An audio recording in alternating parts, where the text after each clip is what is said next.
सर्वे भवन्तु सुखिनो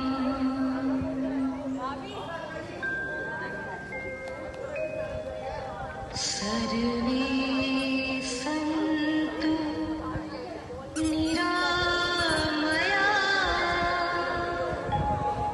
सर्वे भद्राणि पश्यन्तु मा कश्चित् दुःखभाग् भवेत्।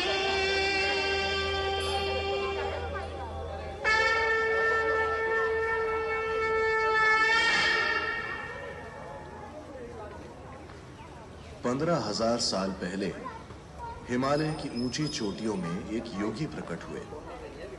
कोई नहीं जानता था कि वे कहाँ।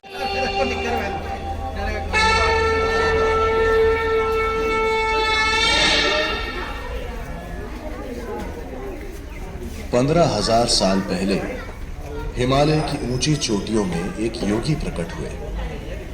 कोई नहीं जानता था कि वे कहां से आए हैं। उनके अतीत की कोई जानकारी नहीं थी, तो लोग उनके आसपास इकट्ठे हो गए क्योंकि उनकी उपस्थिति इतनी जबरदस्त थी। लोगों का एक बड़ा समूह इकट्ठा हो गया। उन्हें उम्मीद थी कि वे कुछ बोलेंगे, कुछ करेंगे।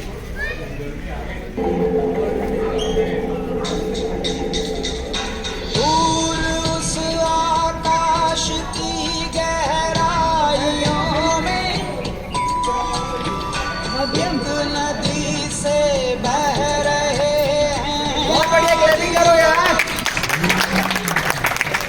शून्य सन्नाटे मेहनत करिए। बहुत बढ़िया गुड। मौन से सब कह रहे हैं आदि योगी। उन्होंने कोई प्रतिक्रिया नहीं दी। उन्हें इस प्रकार स्थिर देख लोग वहां से जाने लगे और अंत में केवल 7 लोग रुके रहे। वे ये समझ गए थे कि योगी निरंतर केवल एक ही स्थिति में बैठे हैं, अर्थात वे इस संसार के बंधनों, भौतिकता आदि से परे हैं, अन्यथा ऐसा संभव ही नहीं। दोस्तों, इन 7 लोगों को सप्तऋषि कहा गया और जो योगी वहाँ बैठे थे वे आदि योगी थे। सप्तऋषि आदि योगी के प्रथम शिष्य थे। उन 7 लोगों की रुचि देखकर आदि योगी ने उन्हें प्रारंभिक शिक्षा देना आरंभ की और उनकी शिक्षा अनेक वर्षों तक चली।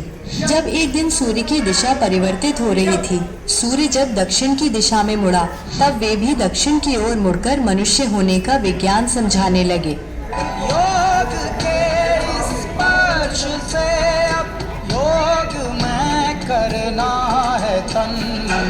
सांस शाश्वत सनन सननम प्राण गुंजन गणन गणनम उतुर मुझ में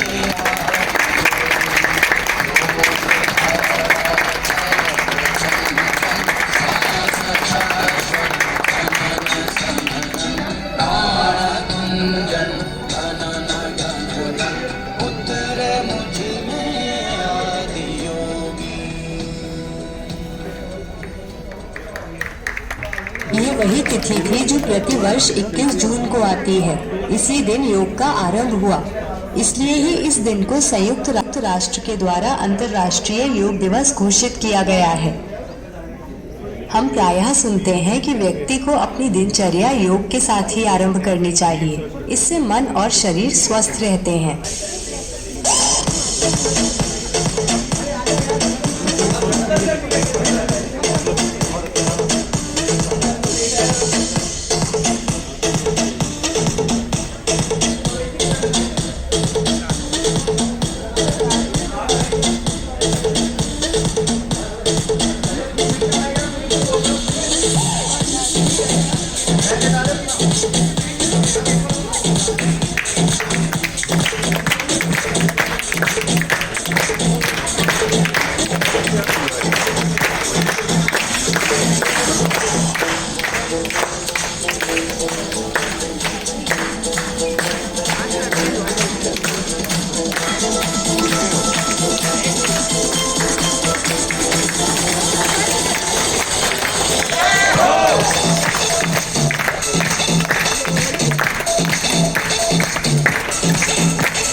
हवा की झोंके आज मौसम से रूठ गई, रंगों की शोखियाँ जो फेरे आके लूट गई।